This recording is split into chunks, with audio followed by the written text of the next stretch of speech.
Hello friends, welcome back on our YouTube channel. In this video, we are gonna learn some ready-made sentences. We also call it daily uses sentences. Believe me, it's really so important to enhance our spoken English. अगर आप एक बेहतर spoken English बोलना चाहते हैं, बातें करना चाहते हैं इंग्लिश में, तो यकीन मानिए आपको रेडीमेड सेंटेंस याद करना ही होगा। इसके बिना हम सब इंग्लिश नहीं बोल सकते, पॉसिबल ही नहीं है। तो मैंने कुछ आपके सामने रेडीमेड सेंटेंसेस लेकर आई हूँ जो बहुत ही ज़्यादा इम्पॉर्टेंट है। इसको याद कीजिएगा, एक नोटबुक बना लीजिए स्पोकन इंग्लिश का, जिसमें आप लिख लीजिए। इसको टोटल 56 है और इसको याद करके आप किचन में यूज़ कीजिए। This all are related to kitchen vocabulary. ये सभी है जो किचन का जो वोकैब होता है, वोकैब के साथ साथ सेंटेंसेस भी हैं जो आज हम इस वीडियो में सीखेंगे। आशा करती हूँ इम्पॉर्टेंट होगा। तो चलिए स्टार्ट करते हैं। आटा छानने को इंग्लिश में क्या कहते हैं? जैसे कि हम कहते हैं आटा छान दो। पहले आटा छानना को हम इंग्लिश में क्या कहते हैं ये देख लेते हैं। सिफ्ट। सिफ्ट यानी छानना होता है। तो अब अगर बोल रहे हैं आप कि आटा छान दो, तो आप कैसे बोलेंगे? Sift the flour. Sift the flour. देखिए, फ्लावर, सिफ्ट द फ्लावर या फ्लावर, सिफ्ट द फ्लावर। ये डिपेंड करता है कौन सा एक्सेंट आप यूज़ कर रहे हैं, अमेरिकन और British. The next one is दूध छान दो, स्ट्रेन द मिल्क। अगर लिक्विड चीज़ है तो आप उसके लिए स्ट्रेन की यूज़ कीजिए। अगर वो लिक्विड चीज़ नहीं है तो आप उसके लिए सिफ्ट का यूज़ कीजिए। ठीक है, स्ट्रेन द मिल्क या फिर स्ट्रेन द टी।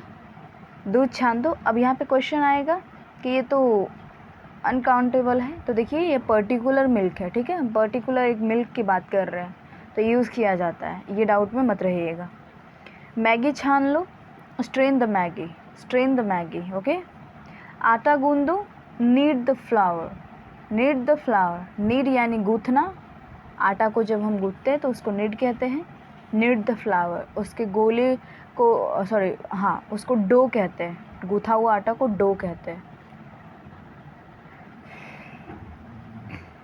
आटा गूंद दो, नीड द फ्लावर। छोटी छोटी लोइयाँ बना लो। मम्मी कहता है ना कि ठीक है रोटी नहीं बनाओगे, कम से कम छोटी छोटी लोइयाँ बना दो, तो उसको इंग्लिश में बोलेंगे roll the dough into small balls. Dough यानी गूँथा हुआ आटा, roll the dough into small balls, छोटी छोटी लोइयाँ बना लो। इसको आप कोशिश कीजिए कि याद करके यूज़ कीजिए अपने डेली यूजेस में, तो ज़्यादा बेहतर होगा, क्योंकि ये रेडीमेड सेंटेंस है। मैं रोटियां बेल रही हूँ, I am rolling the chapatis. या फिर आप सेकेंड यूज़ कर सकते हैं, आई एम रोलिंग आउट। ठीक है, I am rolling out the chapatis, दोनों ही सही है। मैं रोटियां सेक रही हूँ, I am baking the chapatis, I am baking the chapatis. मैं रोटियां सेक रही हूँ। ब्रेड भी अगर बोलते, कुछ भी सेकना के लिए हम बेकिंग का यूज़ करते हैं, क्योंकि बेक यानी सेकना होता है। दूध उबाल दो, बॉयल द मिल्क और बॉयल अप द मिल्क, दोनों ही सही है, दोनों यूज़ कीजिएगा। बॉयल द मिल्क और बॉयल अप द मिल्क, ये थोड़ा स्टैंडर्ड लगता है तो आप ये यूज़ कीजिएगा, boil up the milk. Next, warm up the milk. दूध गर्म कर दो, कहते हैं ना सुबह सुबह चाय के लिए, तो मम्मी कहते हैं बेटा थोड़ा दूध गर्म कर दो, उसको बोलिए warm up the milk, warm up the milk. चाय या दूध बह गया है, बह जाएगा। ठीक है, अगर गर्म करने के लिए हम रखते हैं तो कहते हैं ना दूध बह जाएगा, ध्यान दो, ध्यान दो, नहीं तो दूध बह जाएगा। उसको कहेंगे द टी और मिल्क मे बॉयल ओवर, क्योंकि हम यहाँ पे गेस कर रहे हैं, इमेजिन कर रहे हैं। ठीक है, तो मे का यूज़ करेंगे। द टी और मिल्क मे बॉयल ओवर, बह जाएगा, बॉयल ओवर। ठीक है, आई होप आप लोग इस पॉइंट को समझ रहे होंगे। ज़्यादा कोई भी डिफ़िकल्ट नहीं है, बस इसको लिख लीजिए नोटबुक में और इसको याद कीजिए और इसको यूज़ कीजिएगा, ठीक है। कुछ भी टफ़ नहीं है, कोई ज़्यादा मुश्किल चीज़ नहीं है जो इसके लिए कोई ट्रिक्स कुछ भी चाहिए। याद कीजिए बस इसको और यूज़ कीजिए, बेहतर होगा यही।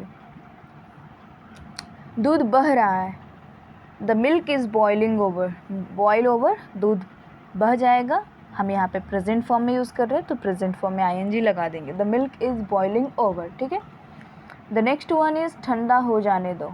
दूध को कहते हैं ना कि ठंडा हो जाने दो फिर पीना, तो कहते हैं let is cool down. Let is cool down, ठीक है। देखिए मेरे हाथ को समझने की कोशिश कीजिए। Let is cool down, like इस तरह से, ठीक है। लेट इज़ कूल डाउन, ठंडा हो जाने दीजिए। अगर चाय को भी बोलना है ठंडा हो जाने दीजिए तो बोलिए let is cool down tea, जो भी आप यूज़ कीजिए। पानी उबलकर ख़त्म हो गया है, the water has boiled away. The water has boiled away. American accent में इसको वाटर कहते हैं और ब्रिटिश एक्सेंट में इसको वाटर कहते हैं। The water has boiled away. आप कोई भी यूज़ कर सकते हैं, ये आप पे डिपेंड करता है। The water has boiled away, पानी उबलकर ख़त्म हो गया है। इस धीमी आंच पर 8 मिनट के लिए पकाओ। इसे धीमी आंच पर 8 मिनट के लिए पकाओ। कुछ पका रहे हैं और कहता है ना कि इसे 8 या 10 मिनट के लिए पकाओ, तो इंग्लिश में हम उसे बोलेंगे cook it over a low heat और फ्लेम, ठीक है। फ्लेम भी आप यहाँ पे यूज़ कर सकते हैं। Cook it over a low flame heat for 10 minutes. Cook it over a low heat for 8 minutes. आप जितना भी यहाँ पे यूज़ कर सकते हैं। द नेक्स्ट वन इज़ आँच धीमी कर दो। आँच धीमी कर दो, turn down the heat. Turn down the heat.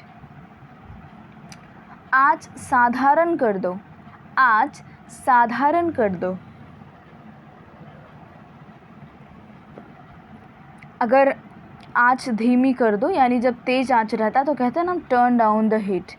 तेज़ आँच होने के बाद कहते हैं मीडियम कर दो, थोड़ा धीमी कर दो, तो उसके लिए बोलेंगे टर्न डाउन द हीट और रिड्यूस द हीट, ये भी आप यूज़ कर सकते हैं। नेक्स्ट है आँच साधारण कर दो यानी लो फ्लेम से थोड़ा सा मीडियम कर दो।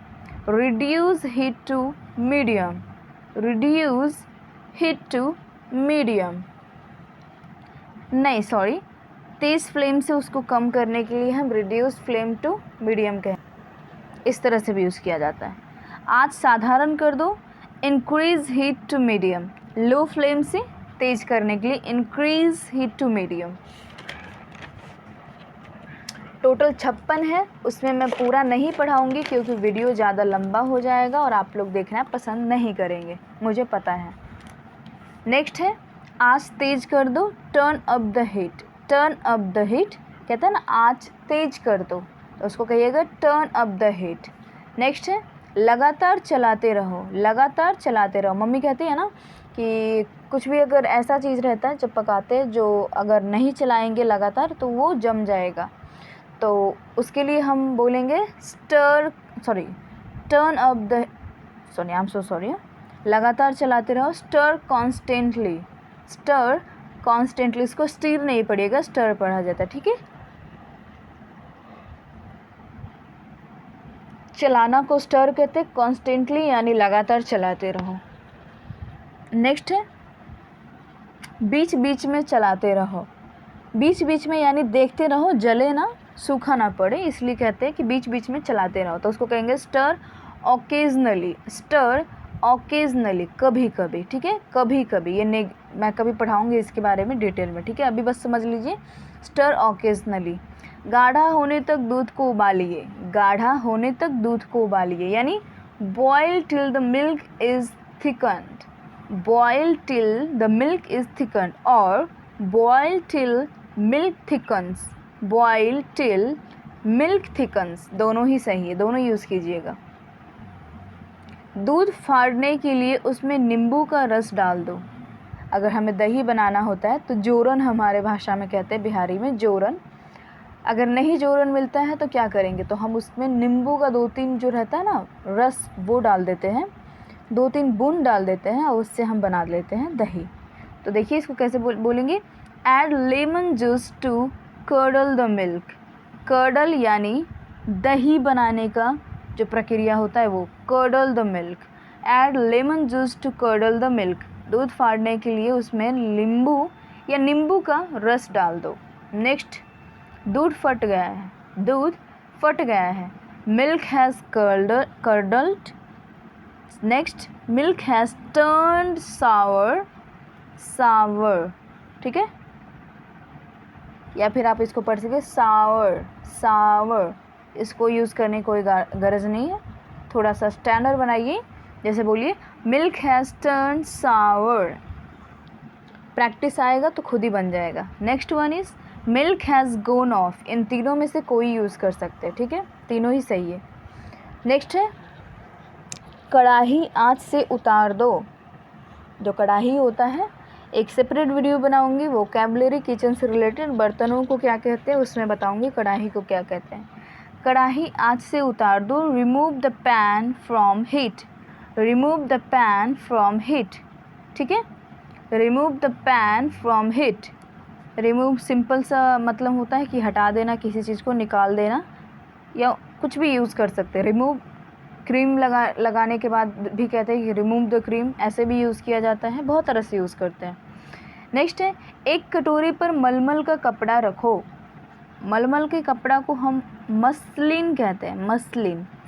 Place muslin over a ball. इसको बाउल नहीं पढ़ेंगे, ठीक है, इसको बॉल पढ़ेंगे। Place muslin over a ball. अब वो वाला बॉल मत बोलिएगा, बस इसको बॉल पढ़िएगा। Place muslin over a ball. फटे हुए दूध को छान लो। Strain कर्डल्ड milk. जब दूध फट जाता है और दही बन जाता है तो उसको कहते हैं ना कि छान लो उसको, तो उसको कहिएगा स्ट्रेन कर्डल्ड मिल्क। नेक्स्ट है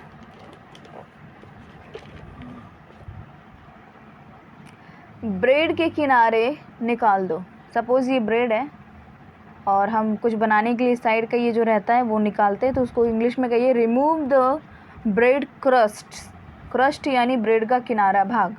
रिमूव द ब्रेड क्रस्ट्स। अब तिरछा काट कर 2 भाग कर लो।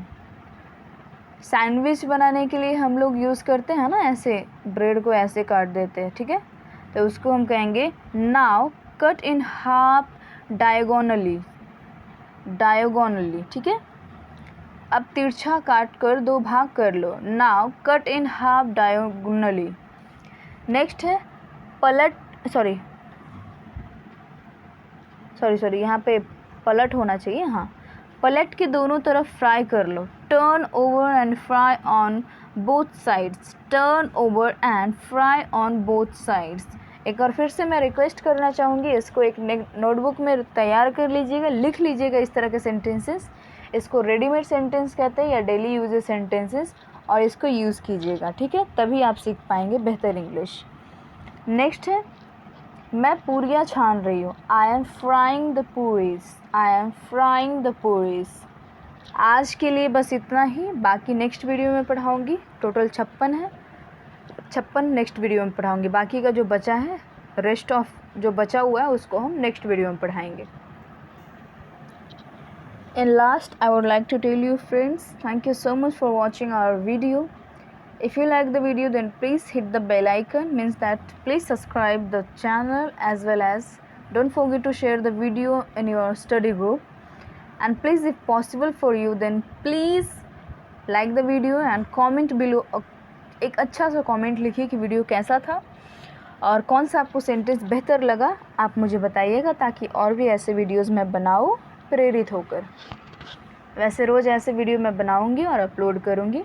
आप लोगों की हमेशा मैं इंग्लिश सिखाने में तत्पर हूँ और मेरा यही टारगेट है कि आप लोग को इंग्लिश सिखाओ बेहतर तरीके से, वो भी।